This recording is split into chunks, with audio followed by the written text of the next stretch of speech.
Usa ka pagtuo, usa ka tingog, usa ka katawhan.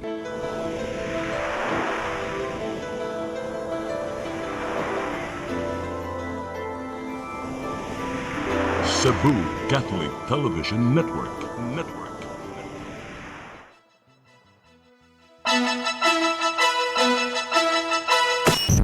Uluhan sa mga balita sa Sayri 47. Mga baligyanan og pabuto sa Sugbo ug rehiyon.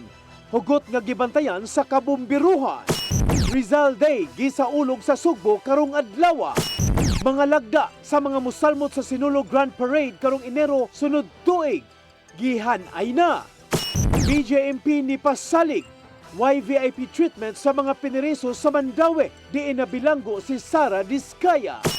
Swertres kolektor na dakpan sa baybas sa dakbayan sa Bugo, samtang 15 anyos na rescue sa kapulisan sa Mambali.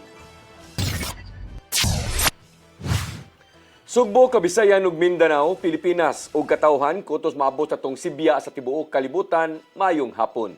Live kita karon sa CCTN Channel 47 ug kini ang tulumanon sa nag-unang kasayuran nga angay natong masayran. Ako si Dennis Tabar. Tulumanon sa patas ng mga balita o opinyon. Ako si Danica Cabales. Kini ang Sayri 47.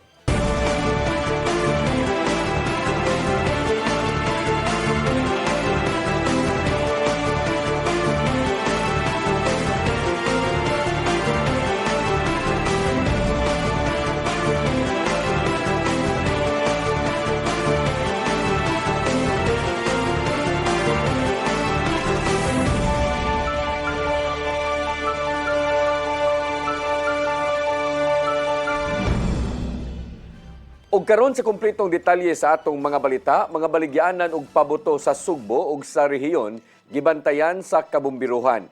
Gisunod hinuon sa mga manindahay ang mga safety guidelines aron dili mabutang sa risgo ang ilang mga baligya.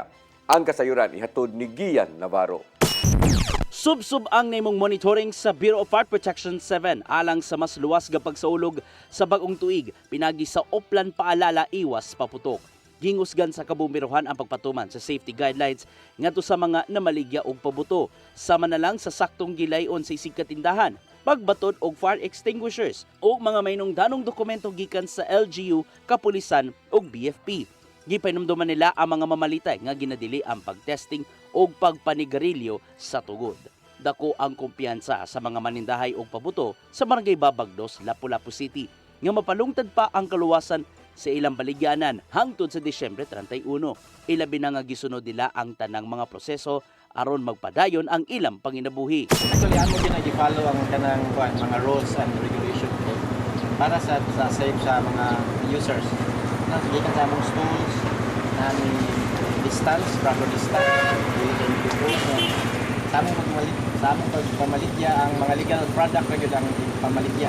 So sama usab ang gibuhat sa mga firecracker stalls sa Southwood Properties, Dakbayan sa Sugbo aron tugutan sila makabaligya. Gawas nga hawan kayo ang ilang dapit. Naka-standby ang water tanker gikan sa Cebu City DRRMO aron palungon ang kayo kuno galing madisgrasya man ang tindahan. Nagbahas-baso sa pamasakop sa City DRRMO sa mga tindahan aron masiguro nga puros mga legal nga pabuto ang gipamaligya. Kini perfect gid nga lugar nga gihatag sa atoa diri sa Cebu City. Nata si sir gawas nga dulot nagdagat. Ang atong palibot sad kay hawan niya. Wala joy mga kuan ba, in kaso lang gyud mga incidents dali ra makawan. Bisan pa man og hapit na mutikang sa tuig 2026, walay puas usab ang monitoring sa mga baligyanan og pabuto sa nagkanainlaing dapit sa rehiyon.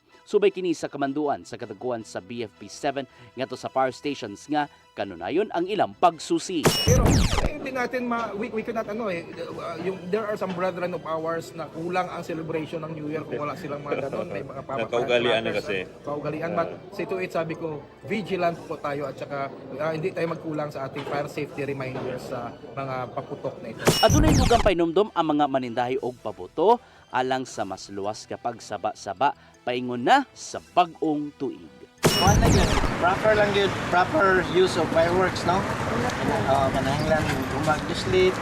Dili na gyud siya dapat kanang dapat once ra gina siya nimo duslitan kay namo gyud sa ipon ay murag makagar pero panagsa ra gina siya naagi na siya pero kinahanglan dili na gina siya dapat uwan. Mabutoro gina sa gini mo gunitan. Imo na siya ibutang dagkutan na palayo jud ka. Di mo na tanawon das dool para safety jud ka. Pila ka safety ka. Dagkutan na di man na mabuto ra yun. Dagkot mo atras ka. Ian Navarro, CCTN News. Lapu-Lapu City Fire District gingusgan ang fire prevention campaign karong nagkaduol ang bagong tuig. Gihawhag sa mga buhatan nga sugaton ng bagong tuig sa mas luwas nga pamaagi. Ang kasiren hato ni Crystal Joy Felerca. Usa na lang kaadlaw sa dili pa ang pagsugat sa bagong tuig. Subay ni ini, gihingusgan sa Lapu-Lapu City Fire District pinanguluhan ni Fire Superintendent Arnel Abella ang ilang fire prevention campaign kung diin kaduha sa usa ka adlaw ang ilang pag-roving aron sa pagpahimangno sa publiko nga malikayan ang sunog. Mao gyapon na mga roving nato mo katagtag mga fire safety tips, katagtag mga leaflets sa mga diri sa community para kuan gyud na ma-aware gyud sila. Gipahimangno usab si Abella ngadto sa publiko nga mag-amping sa paggamit og mga pabuto ato sa pagsugat sa bagong tuig ug dili magpalit og mga gibawal. Awhag niya nga sugaton ang bagong tuig sa mas luwas nga pamaagi. Ilabi na nga sa datos sa Lapu-Lapu City Police Office, 7 ka mga individual ang nahiagom og minor injuries ato sa pagsugat sa Pasko, human sila mabutan og mga pabuto. Nibutyag usab si Abella nga compliance ra ang tanan mga retailers og pabuto sa Lapu-Lapu City. Sukad nagsugod sila sa pagpang-display ni adtong Disyembre 16, matag adlaw ang pagpang-inspection sa Bureau of Fire Protection uban ang Lapu-Lapu City Police Office ug wa sila'y nakitang nisupak sa mga polisiya. Wala ma'am kasi ang very strict man ta ma'am aside from sa BSP ma'am is po ang PNP nga always na gina-check and everyday po ma'am ang atong Batag Fire Station kay sila man lang AWR man na nila ang ng mga stalls everyday gyud sila ga inspection. Mipahimangno si Abella sa mga retailers nga di gyud magtinda og mga gibawal nga mga pabuto ug musunod sa mga safety measures aron nga malikayan ang sunog. Crystal Joy Felerca, CCTN News. Gisaulog sa syudad sa Mandawi ang Rizal Day kaganinang buntag pinagi sa pagpahigayon o kamubong programa paghandom sa nasudnong bayani nga si Dr. Jose Rizal. Ang mga opisyalis sa syudad ug nagkadaiyang mga departamento nga ahensya sa gobyerno ang mihalad og buwak ang Special Weapon Tactics SWAT ug sa Mandawi City Police Office nipakita usab sa ilang pasidungog pinagi sa usa ka gun salute. Ang pagsaulog ni halad usab og traditional nga sayaw ang Mandawi City Cultural Dance ug nagsul-ob usab og traditional costume. Kapulisan uban sa kadagkuan sa Basilica Minore del Santo Niño kagamhanan sa syudad sa Sugbo ug ubang stakeholders nagtagbo sa ilang interagency meeting. Subay sa pagpangandam sa seguridad alang sa relihiyosong kalihukan ug kalingawan karong kapistahan ni Senyor Santo Niño. Ang kasiran hatod ni Arnold Bustamante. Subsub na ang pagpagandam sa Police Regional Office 7 alang sa pagpatuman sa hugot nga seguridad sa 461st Fiesta Senior o Sinulog Festival 2026 niadtong Disyembre 26, 2025 si Police Brigadier General Rodrigo Manana ang hepe sa kapulisan sa Central Visayas nangulo sa Interagency Coordinating Meeting sa Camp Serious Menia Senior aron masiguro nga mahanay ang pagpatuman sa luwas ug hapsay ang labing nga dako nga religious ug cultural nga selebrasyon nga mao ang sinulog. Ang coordination meeting gitambungan kini sa mga nagunang security ug support sectors nga mahinungdanon sa madampuson nga kalihukan nga naglangkob sa Philippine National Police, Armadong Kusog sa Pilipinas, Philippine Coast Guard, Bureau of Fire Protection, kagamanan sa Dakmay Sugbo, Sinulog Foundation ug man pang nasudnong buhatan ug mga stakeholders. Matag ahensya mihatag silang tampo, may kalabutan sa seguridad ug pagmonitor kung doon na may nadawat nga hulga alang sa sinulog.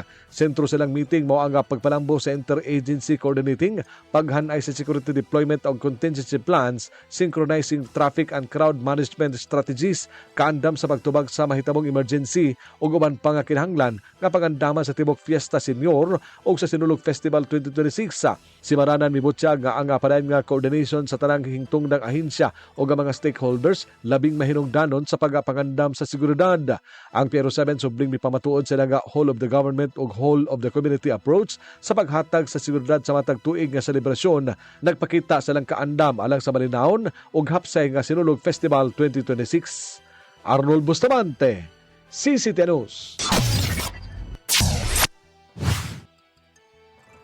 Mga lagda alang sa mga musalmo sa Sinulog Grand Parade karong Enero, gihanay na. Gidid-an ang mga contingent sa paggamit og mga suga atol sa ilang ritual showdown. Ang kasayuran ihatod ni Gian Navarro. Gihanay na sa Cebu City Government ang mga lagda alang sa tanang mga musalmot sa Sinulog Grand Parade gikan sa mga dancing contingents hangtod na sa ubang mga kompetisyon. Usa sa mga gituki sa LGU ug sa Sinulog Foundation Incorporated di Bagway lang mao ang paggamit og mga props ngadto sa mga dancing contingents kung diin gidid-an na gid sila sa paggamit niini ibabaw sa entablado.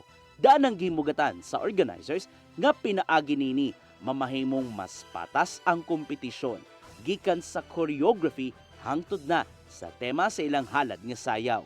Kinanang maplastar ang tanang mga contingents sulod sa parade route sa dili pa mag alas 7 sa buntag aron makasayaw na sila. Aron mahanay na usab ang parada, ipaagi ng daan sa pre-judging ang tanang mga floats. Diin, kinanang pinasubag yun sa gidaga ng lagda gikan sa iyahang sukod hangtod na siyang tema. Gituyo kini aron dili masubli pa ang mga nihagumang kahasol sa miaging Sinulog Grand Parade. Kini ang gi-finalize sa tanang mga sakop sa SFI o sa mga opisyal sa Cebu City Government sa tinguha nga mamahimong hapsay sa kinatibuk-an ang adlaw sa kapistahan sa balaang Batang Jesus og dili na maabtan pa og kaadlawon. Gitataw sab sa LGU nga walay mahitabong signal shutdown sa tanang mga kalihukan sa Sinulog aron mas mahapsay og walay putol ang komunikasyon sa publiko, mga musalmot, apil na ang mga sakop sa media. Gian Navarro, CCTN News.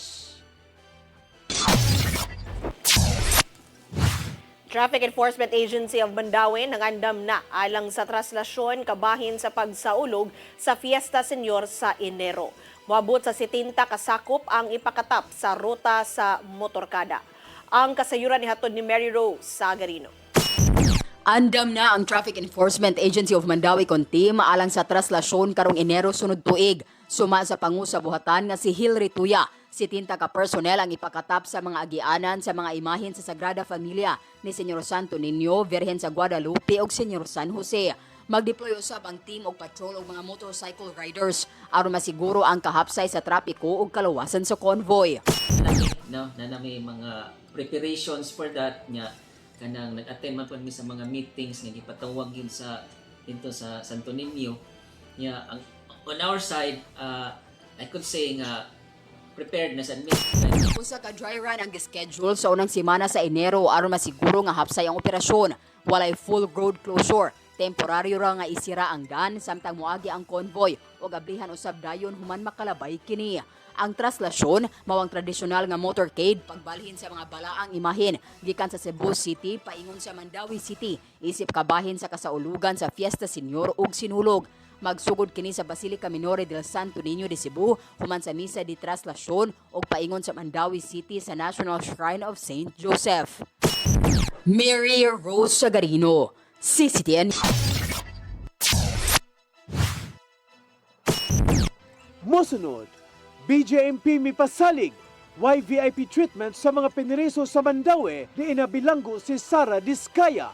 Kanaog daghan pang mga balita sa pagbalik sa Sayre 47.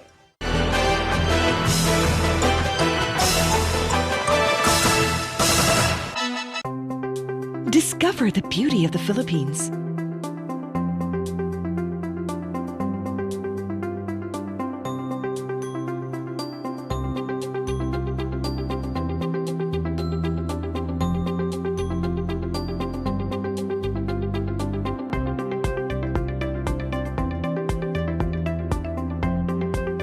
With Philippine Airlines, the country's flag carrier.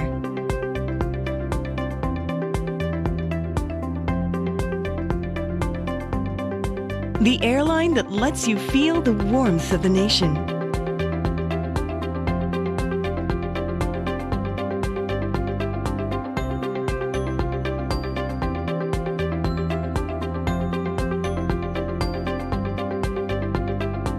Mabuhay!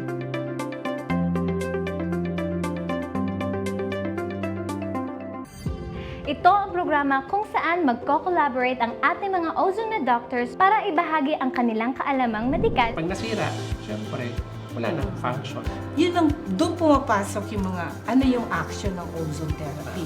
The blood carries that oxygen. Matag episode, among ipaambit ninyo ang mga healing testimonies. Hindi na ako makapagtrabaho, hindi na ako, wala na, kaiga na lang ako. Dahil sa ozone therapy, gumaling ako. This is your path to a new start. Ozone Wellness Clinic New Start. Napapanood every Saturday 8 to 9 a.m. Og ang replay airing matag Miyerkules, 1:00 hangtod 2:00 sa hapon.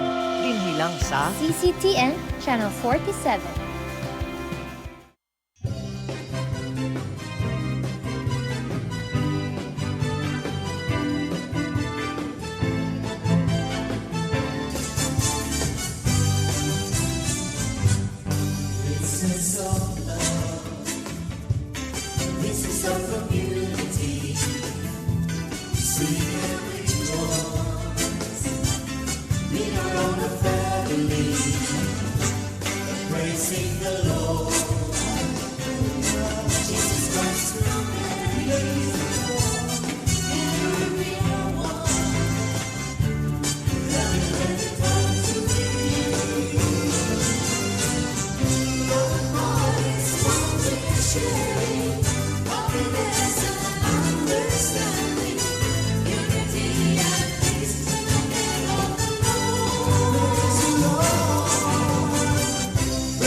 Sorry ma'am, na-late ko.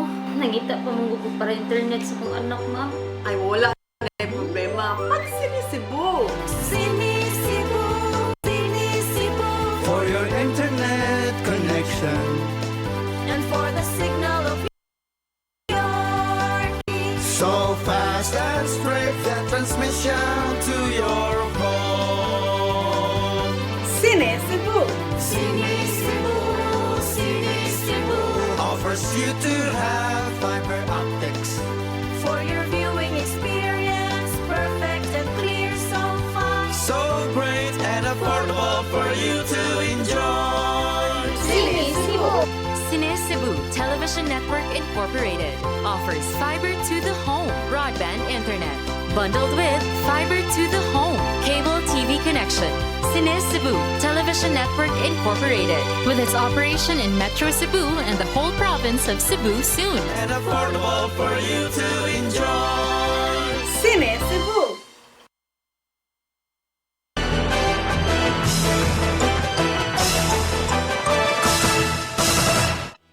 Balik sa atong mga balita, BGMP ni paniguro alang sa patas nga pagtrato sa tanan nga mga person deprived of liberty kun PDL human sa pag-abil ni Sara Diskaya sa Idalaw Privilege. Samtang arraignment sa iyang kaso dinhi sa Sugbo himuon na karong Enero 13. Ang kasayuran ihatod ni Randy Gurion. Gipaniguro sa Bureau of Jail Management and Penology ang patas nga pagtrato sa tanang persons deprived of liberty human sa pag-avail sa nabilanggo nga government contractor nga si Sara Diskaya sa Idalaw nga usa ka online visitation program sa gobyerno. Mato ni BJMP spokesperson o Jail Superintendent J-Rex Bustinera nga ni atong Pasko wala mabisita personal si Diskaya sa iyang pamilya kundili gipaagi lang sa ilang Idalaw system. Samtang bugtong mga abogado lang niini ang adunay direktang komunikasyon sa binilanggo.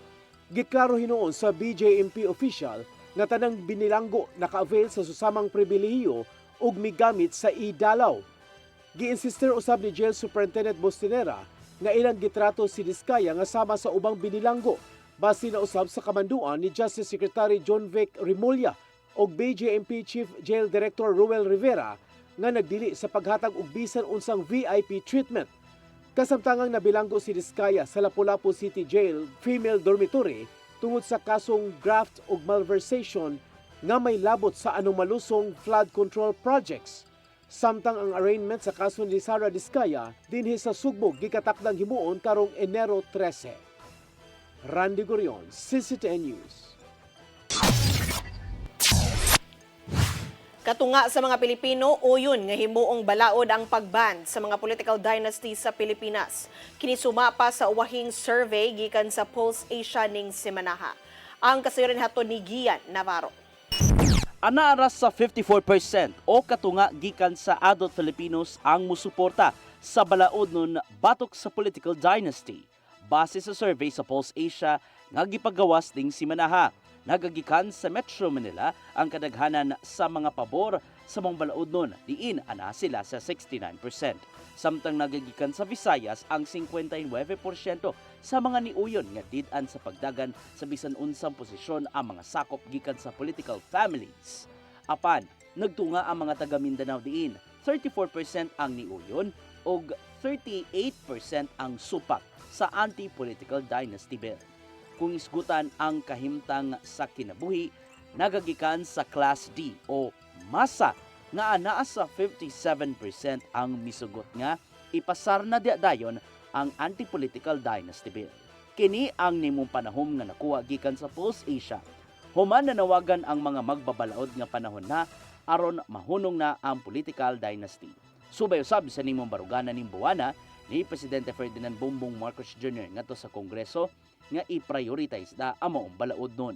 Ilabi na nga natribukar ning tuiga ang managlaing isyong may labot ang pagpangurakot sa mga politiko. Sama na lang sa anomalosong flood control projects. Gian Navarro, CCTN News. Moabot sa 43 ka mga personnel sa Lapu-Lapu City Police Office ang nagpromote sa ikaupat nga quarter ning tuiga 2025. Karong tuiga moabot na sa 158 ang napromote sa Lapu-Lapu City Police Office. Ang kasayuran ihatod ni Crystal Joy Filerca. Moabot sa 43 ka mga personnel sa Lapu-Lapu City Police Office ang napromote karong ikaupat nga quarter sa tuig 2025. Usa ka police major ang napromote pagka police lieutenant colonel, usa ka police captain ang napromote pagka police major, usa ka police lieutenant ang napromote pagka police captain, usa ka police chief master sergeant ang napromote pagka police executive master sergeant. Dugang paniana, siyam ka police senior master sergeants ang napromote pagka police chief master sergeant, usa ka police master sergeant ang napromote pagka police senior master sergeant. 12 ka police staff sergeants ang napromote pagka police master sergeants, 3 ka police corporals ang napromote pagka police staff sergeant, ug 14 ka patrolman ang napromote pagka police corporal. Ang officer in charge sa LCPO nga si Police Colonel Antonieto Cañete mo'y nangu sa oath-taking, donning ug pinning of rank sa second level uniform personnel. Gipahimangnuan ni Cañete ang mga bagong napromote nga manerbisyo subay sa core values sa Philippine National Police. Ning tuig 2025, moabot sa 158 ka mga personnel sa Lapu-Lapu City Police Office ang napromote sa mas taas nga ranggo. Crystal Joy Filerca, CCTN News. Naninguha ang Department of Social Welfare and Development 7 nga maapil sa walang gutom program ang kapin 24,000 ka mga pamilya sa Central Visayas sa dili pa mahumaning tuig 2025. Makadawat sila sa umaabot og subsidy gikan sa gobyerno aron makapalit og mga sustansyadong pagkaon sa ilang panimalay. Gipaubos na sa validation og enrollment sa DSWD 7 ang mga pamilya human sila giparehistro sukad ni atong Disyembre 15. Sa gayong malakip sila isip beneficiaries sa walang gutom program, tudluan sila unsaon pagbaton og saktong nutrisyon. Tabangan usab sila sa skills training nga magamit usab sa ilang panginabuhi sa umaabot. Makadawat ang mga beneficiaries niini matag buwan og 3,000 pesos pinaagi sa ilang electronic benefit transfer kon EBT cards.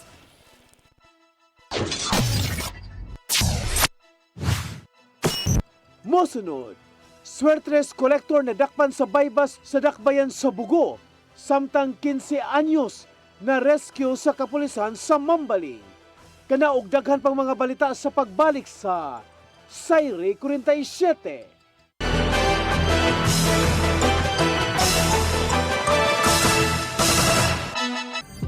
Ito ang programa kung saan magko-collaborate ang ating mga ozone na doctors para ibahagi ang kanilang kaalamang medikal. Pag nasira, syempre, wala nang function.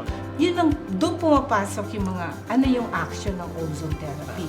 The blood carries that oxygen. Matag episode, among ipaambit ninyo ang mga healing testimonies. Hindi na ako makapagtrabaho, hindi na ako... wala na, kaiga na lang ako. Dahil sa ozone therapy, gumaling ako. This is your path to a new start. Ozomed Wellness Clinic New Start. Mapapanood every Saturday 8 to 9 a.m. Og ang replay airing matag Miyerkules, 1:00 hangtod 2:00 sa hapon. Dinhi lang sa CCTN Channel 47.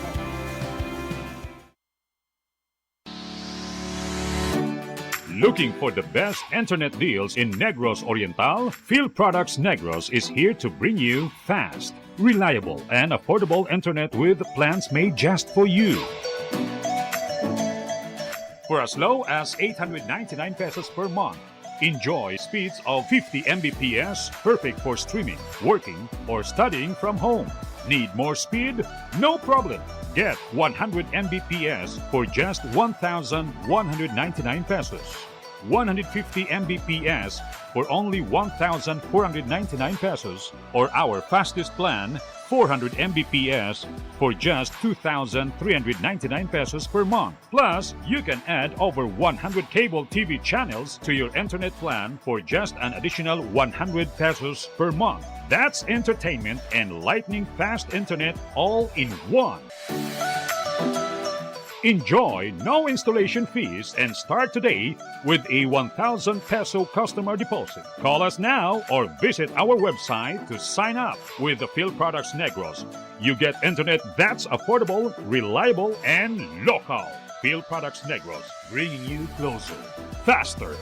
Call us at 0917-631-5240 or visit our website www.fieldproductsnegros.net or our Facebook page, Field Products Dumaguete.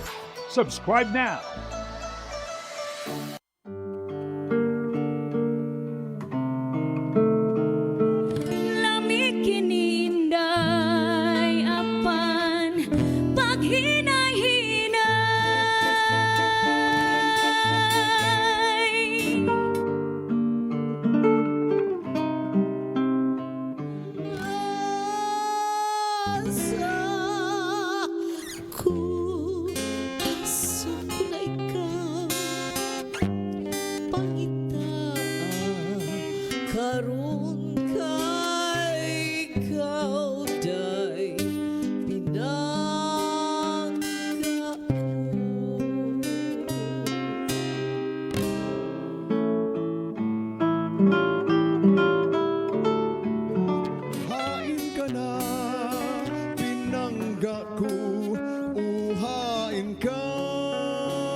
Hapon nga tigo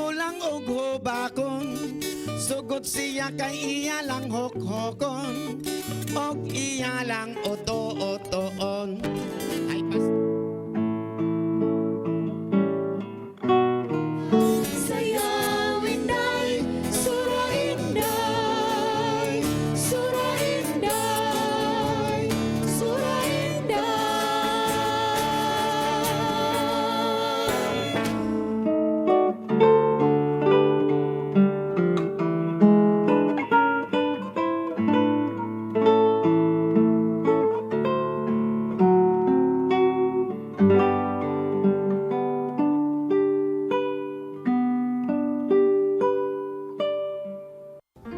I am the God that healeth thee. I am the Lord your healer. I sent my word and healed your disease. I am the Lord your healer. I am the God that healeth thee.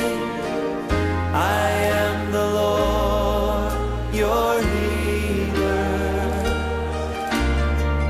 I sent my word and healed your disease. I am the Lord your healer. I am the God that healeth thee. I am the Lord your healer. I sent my word and healed your disease. I am the Lord your healer. I am the God that healeth thee. I am the Lord your healer. Ang kinabuhi, puno sa hagit. Sugpil na ka, Dria! Ay, paginarte! Maldita ka! Puno sa pangutana. Bata pa gani ka kayo? Naguyab-uyab na ka? Kinsa man ang mga masakitin nato din ay karoon na kinsa! Si buti mo'y pasabot na di. Puno sa luha. Pagpili pa, ako nga imong anak o kanay imong mga babae. Kasuko. Yung nananado pa. Ano itong kalipapa? Apan bisan mangit-ngit pa ang imong kalibutan, aduna pa'y nagpahiping kahayag. Aduna ka pa'y kasumbungan. Mga laman, hanap na. Dear Tatay, Tunog na unlod na. Nganong handungon man. Waylaing pagi aron masabtan nato ang Biblia. Kinanglan nga doon natay relasyon kang Hesus. Hangtod sa layan natong panaguban, daghang salamat. Shalom. Tunog na unlod na.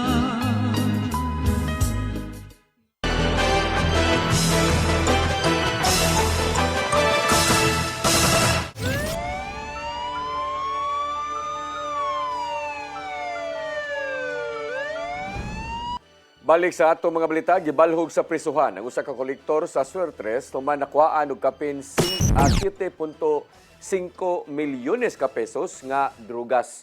Atol sa buy-bust operation niadtong Domingo sa barangay San Pedro, Dakbayan sa Bugo. Giilang dinakpan nga si Edsel Flores nagpuyo ra usab didto sa maong dapit ug siya ang gitumbok sa PNP nga high value individual. Apan gipangita sa PNP ang kauban sa dinakpan nga si Stevenson Hatamusa, human kini nakaikyas na signit sa mga operatiba ang mga dagkong putos nga gituo ang shabu nga motimbang og kapin usa ka kilo. Nagatubang ang dinakpan og kasong kalapasan sa Comprehensive Dangerous Drug Act.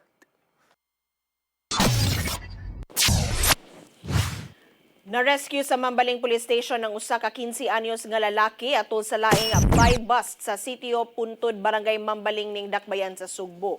Nakuha gikan kang alias John taga sitio Bliss ang mga putos sa gituang shabu nga motimbang og 180 gramos nga mobalor og 1.2 million pesos. Ang maong mga ebidensya giduso na sa PNP Forensic Unit 7 alang sa himuon nga chemical analysis. Samtang ang minor de edad naagi kustodiya sa Mambaling Police Station. Gibutyag sa maong batan-on kung kinsa ang tig-supply kaniya sa illegal nga drugas aron himuong target sa follow-up operation.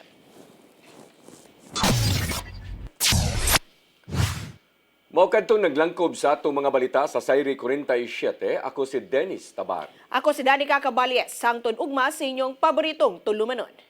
Sayri 47.